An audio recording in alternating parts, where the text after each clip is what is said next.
Buenas noches a todos. ¿Sí me escuchan? Sí, señor. Bueno, hola profe, ¿cómo estás? Muy bien, muchas gracias. Bueno, entonces vamos a iniciar con el tema de hoy y pues de antemano agradecer al comité organizador por permitirnos este espacio, ¿no? Aquí estamos con el equipo de anestesia, la doctora Sandra, que es la directora del programa y de salas de anestesia acá del Hospital de San José. Entonces, hoy vamos a hablar del manejo perioperatorio del paciente con hemofilia, experiencia y protocolo de un centro especializado acá del Hospital de San José y la importancia del trabajo en equipo, ¿no? Y las implicaciones anestésicas. Y va a estar a cargo del doctor Daniel Ramírez, que es residente de nuestro programa. Entonces ya podemos iniciar. Muchas Buenas gracias. noches a todos. Si estoy bien de sonido, si me escuchan bien. Sí, señor. Entonces, perfecto. Entonces, como lo mencionaba el doctor Emiro, vamos a hablar respecto a todo el manejo perioperatorio del paciente con hemofilia, toda la experiencia que tenemos acá en el Hospital San José. El Hospital San José cuenta con la certificación de excelencia en atención en paciente con hemofilia. Contamos con el UCAD como la unidad clínica de alto desempeño en atención en paciente con hemofilia. Y contamos con la experiencia ya a este año, después de cumplir esos 100 años, con la amplia experiencia en el manejo del paciente con hemofilia. Una breve introducción con todo lo que vamos a hablar en esta charla. La introducción. Es que está presentando en modo moderador para ajustar ahí la presentación. Quítalo de acá. Me toca. ¿Cierto? Y ahí sale igual, tío.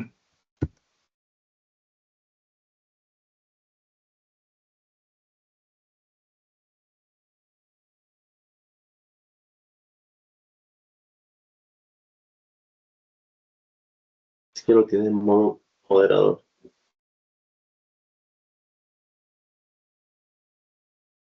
Ahí. ¿Sí? ¿Vale? Sigue así. Sí, como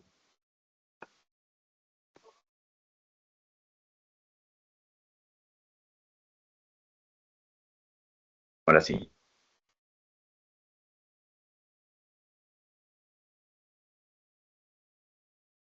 quiera, ¿no? Sí. Ahora sí quedó completo, ¿sí?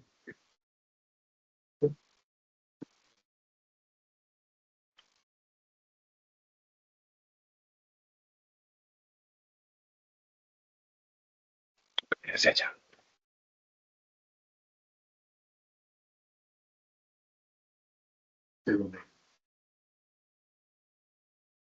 No lo tiene en modo moderador.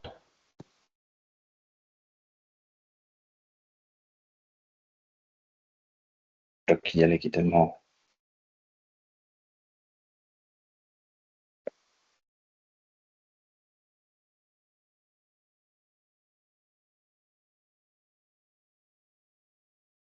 Pero mi profe cambió así.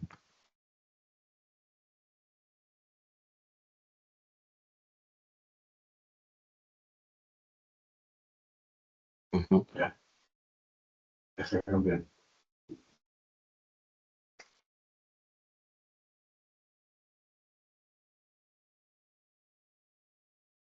Ahí está perfecto.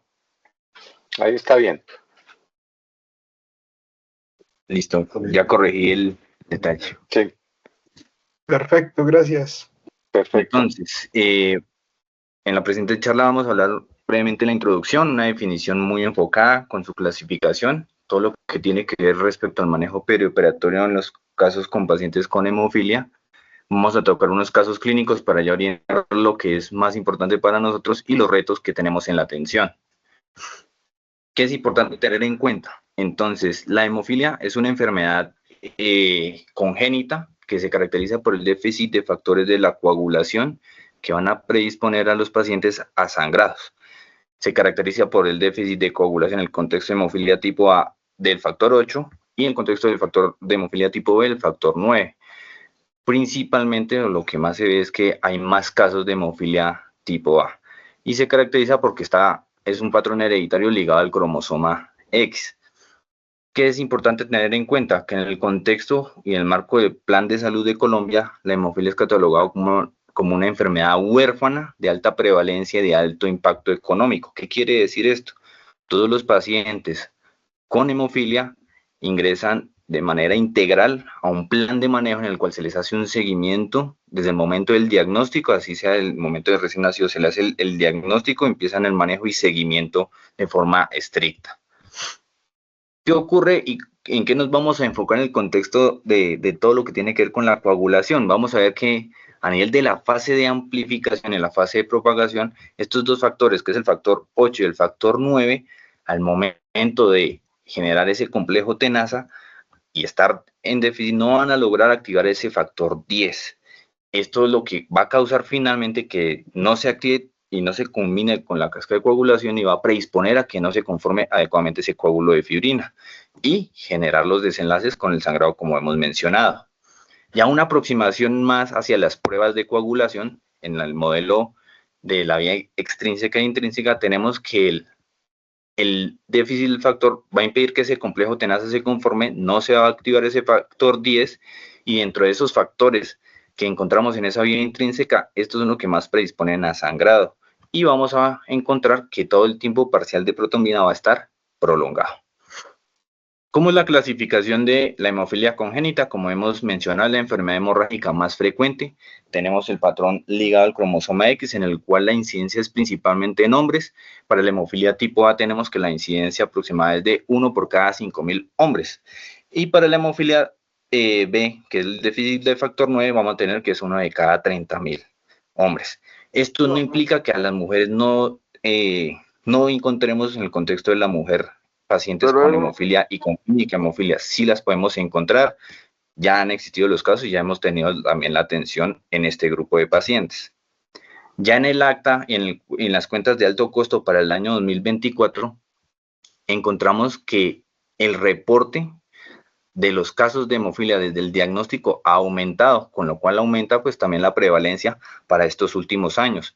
Encontramos que estas dos enfermedades, la hemofilia tipo A y la hemofilia tipo B, son también de alto impacto y que no va a ser raro que nosotros nos encontremos con un paciente en el momento de la consulta preanestésica y en el quirófano.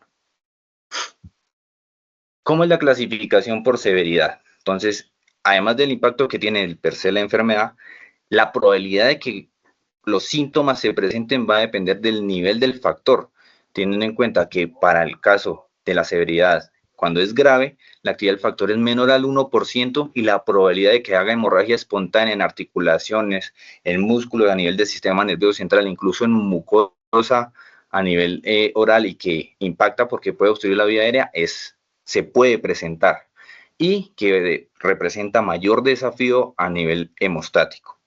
Y moderada, tenemos que el nivel de actividad de factor vamos a tener entre 1 al 5%, puede ocurrir hemorragia espontánea ocasional, se puede prolongar incluso con traumatismo menor y en el contexto de la cirugía pues va a ser importante el contexto de la hemostasia en estos pacientes. Y finalmente tenemos la ley, que es el contexto del paciente con esa actividad del factor superior al 5%. ¿Qué tipos de tratamiento tenemos y cómo es la estrategia que vamos a utilizar en estos pacientes? Tenemos el reemplazo de la proteína que está faltando y tenemos de origen humano y recombinante. Ambas se administran de forma endovenosa y se utilizan previo al procedimiento quirúrgico y como profilaxis. También tenemos otra estrategia que consiste en terapia no sustitutiva, que consiste en mimetizar el rol del factor sin necesidad de reemplazarlo en el complejo tenaza, en el contexto del emicizumab. Y esta profilaxis es subcutánea y permite al paciente una mayor adherencia, porque ya no tiene que administrarse de forma endovenosa, sino que facilita su administración.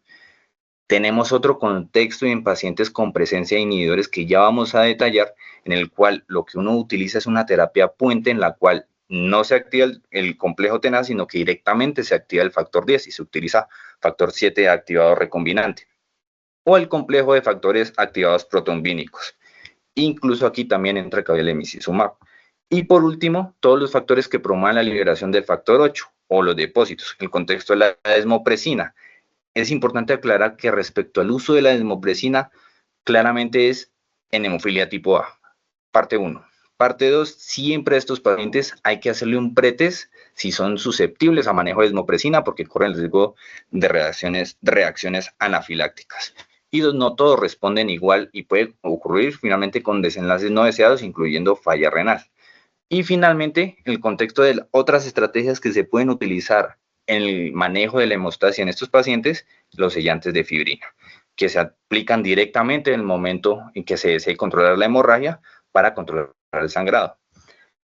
Nosotros nos podemos encontrar perfectamente con cualquiera de estos escenarios, con el paciente que está adherente a manejo sin sangrado, como el paciente que no está adherente, tampoco tiene sangrado, o el paciente que completamente no tiene adherencia a manejo y está con sangrado. Con cualquiera de estos contextos nosotros nos podemos encontrar al momento de la valoración o incluso en el quirófano.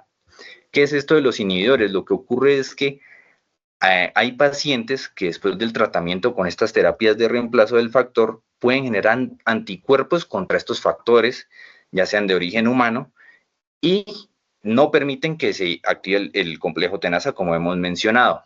Esta actividad del factor se mide en unidades Bethesda y se sabe que es de alta respuesta cuando tenemos más de 5 unidades Bethesda y de baja respuesta cuando tenemos menos de 5 unidades Bethesda. En estos pacientes es que se utiliza la terapia puente y no se utiliza el complejo tenaza, sino que directamente vamos a tratar de activar el factor 10. ¿Por qué es importante y en qué contexto nos encontramos actualmente en Colombia? Todos los pacientes con hemofilia representan un grupo heterogéneo, como ya he mencionado, y plantean riesgos y dificultades mayores, aún incluso más en pacientes con inhibidores. Hay escasos centros de manejo integral o de referencia. Hay un fraccionamiento en la atención, no todos los pacientes están adheridos al manejo, no todos los pacientes siguen las recomendaciones. Adicionalmente, hay escasos conocimientos, hay escasos grupos con conocimiento en el área o escasos grupos de interés que tengan conocimiento pleno de esta área. Y el acceso es limitado a las instituciones que cuentan con toda la planta física, el conocimiento y el grupo de manejo multidisciplinario. Aún así, pues la idea es que con todas estas restricciones, desde el momento del diagnóstico, tratemos de orientar a estos pacientes. Como la categorización quirúrgica en estos pacientes no es la usual, no es la que encontramos en el paciente que normalmente lo catalogamos como bajo riesgo, intermedio y alto de sangrado. En estos pacientes se dividen simplemente en dos grupos, alto y bajo riesgo. ¿Cómo lo encontramos? Cirugía menor, procedimientos que no penetren cavidad, precisamente el contexto de suturas de heridas pequeñas, el contexto de cirugías ortopédicas como la artrocentesis. Ya hablando de la cirugía mayor, cualquier cirugía que penetre cavidad, incluida cavidad torácico-abdominal, intracraneal, ya representa un contexto de alto riesgo de sangrado para esta población. También ingresamos con los procedimientos odontológicos y hay que enfatizar algo. Si ya encontramos que se van a realizar exodoncias de más de 3 dientes, ya entra como alto riesgo. Y en el contexto de los procedimientos invasivos, en enfoque diagnóstico, encontramos la punción lumbar, la broncoscopia con biopsia. Es importante tener en cuenta, aunque uno lo catalogue como que es una cirugía menor, es potencialmente el riesgo, existe el potencial riesgo de que se complique y que sangre en áreas que no sean fáciles de controlar el sangrado. ¿Cómo es esta atención multidisciplinaria y cómo estamos guiando a nuestros pacientes aquí en la institución? Tenemos que el paciente tiene un contexto familiar, un contexto personal, se le hace el diagnóstico, se va a orientar a un procedimiento quirúrgico, incluye claramente el servicio de hematología, quienes hacen toda la reglamentación de cómo está el manejo, cómo está su actividad del factor. El grupo quirúrgico debe enfatizar cuáles son los objetivos de la cirugía, qué es lo que espera el paciente de la cirugía, rehabilitación temprana, en el momento del laboratorio clínico, porque estos pacientes, cuando se requiera una toma de muestra de forma rápida, siempre es oportuno, digamos que la atención. Trabajo social entra claramente porque siempre estos pacientes, aunque no tengan un contexto familiar deseado o una red de apoyo, siempre se les debe dar a entender cuál es el resultado y cuáles son los objetivos que nosotros buscamos. ¿Nosotros dónde entramos? Nosotros tenemos que enfatizar qué técnica anestésica vamos a usar, qué riesgo representa de acuerdo al procedimiento quirúrgico, si es alto riesgo de sangrado o bajo riesgo de sangrado, el control importante del dolor. Estos pacientes vienen con un contexto clínico crónico, el manejo y el control del sangrado, establecer qué metas de sangrado de acuerdo al procedimiento quirúrgico vamos a tener y la tromboprofilaxis.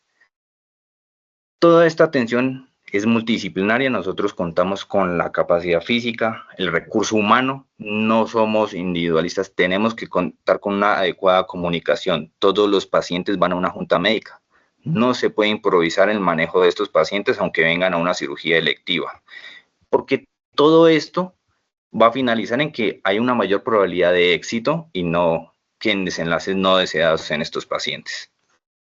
¿Cómo es el manejo ideal en estos pacientes? Lo que siempre se hace por protocolo institucional. Idealmente, el anestesiólogo con mayor experiencia se debe programar el paciente a primera hora del día.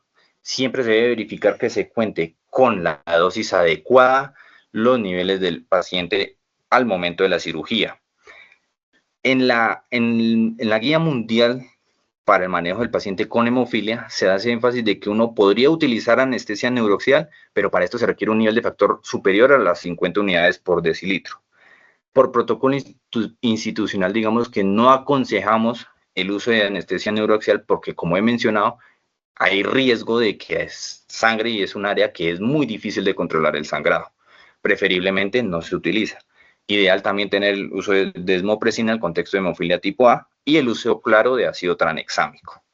¿Qué laboratorio nosotros vamos a tener en cuenta? Todo siempre, previamente y con una carta de recomendación del grupo de hematología, cómo está la verificación de los títulos de inhibidores en el último mes, cómo estuvo la actividad del factor, función renal, función hepática, todo esto con el fin de ver cómo están las comorbilidades, si no tiene alguna infección asociada, cómo está el nivel de factor cada 8 o 12 horas, esto va de acuerdo a la vida media del factor que el paciente requiera, y siempre la disponibilidad del tromboelastograma que ya vamos a mencionar. Y finalmente hablamos de la dosis recomendada. Dependiendo de cada categoría, nosotros vamos a encontrar unas metas a las cuales vamos a llevar al paciente. Todo esto va de acorde al peso del paciente. Se inicia la administración del factor durante la inducción de anestesia.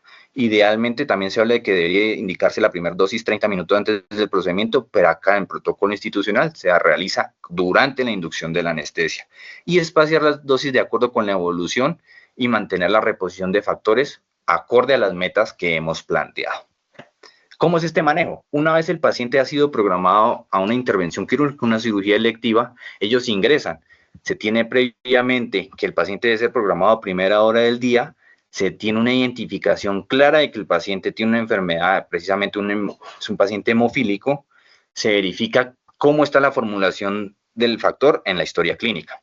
Aquí es muy importante toda la valoración previa que ha hecho todos los grupos en este momento, incluye el servicio de hematología, donde ellos incluyen cómo está, qué tipo de hemofilia es, qué severidad tiene, cómo están los inhibidores, cómo están las serologías, que no haya infecciones por ahí, que no se hayan estudiado previamente, cómo está la profilaxis, si ha tenido episodios de sangrados previos, cómo ha estado el seguimiento de odontología, porque lo ideal es que estos pacientes lleguen a su procedimiento y salgan por su procedimiento, no que terminen después sobreinfectados en un lavado, en otro, porque eso va a aumentar los riesgos en estos pacientes.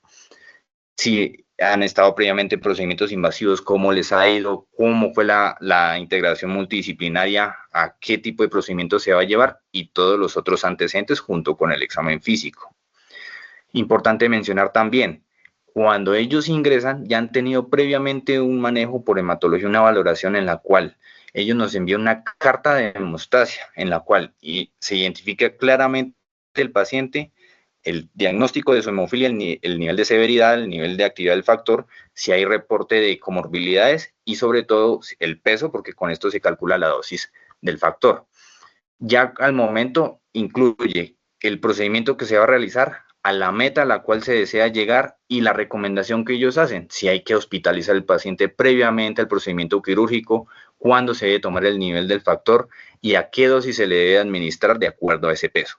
También para el procedimiento quirúrgico ellos en la recomendación directamente, se debe administrar durante la inducción de anestesia y a la dosis a la cual se debe llegar de acuerdo a ese nivel que nosotros requerimos, que en este caso el nivel de actividad debería estar entre 80 al 100%. Una vez administrado e iniciado el procedimiento quirúrgico, a la hora de la incisión quirúrgica, siempre la recomendación es realizar tromboelastograma para evaluar cómo ha estado la respuesta, y en caso de que el procedimiento se prolongue más de 4 horas, hay la posibilidad de que haya que repetir el nivel de actividad del factor, toma de nuevo tromboelastograma y considerar la administración de otra dosis. ¿Qué otras circunstancias son importantes tener en el contexto de estos pacientes? Siempre la administración del factor debe ser acompañada de los 5 correctos a la hora de la administración. Todo lo que se hace en el posicionamiento del paciente es importante tener en cuenta. No podemos hiperextender las extremidades de estos pacientes. Estos pacientes per se ya tienen artropatía. Aumenta el riesgo de que hagan hematomas a nivel de las articulaciones o sangrados. Siempre, y en el contexto y la experiencia principalmente en los servicios de ortopedia, siempre se aconseja no la hiperextensión, aunque haya una posición difícil, se evita la hiperextensión en estos pacientes. En el contexto de nosotros de anestesiología, ¿qué debemos tener en cuenta?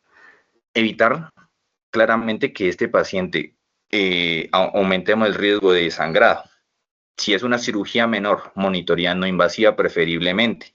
Evitar el uso de analgésicos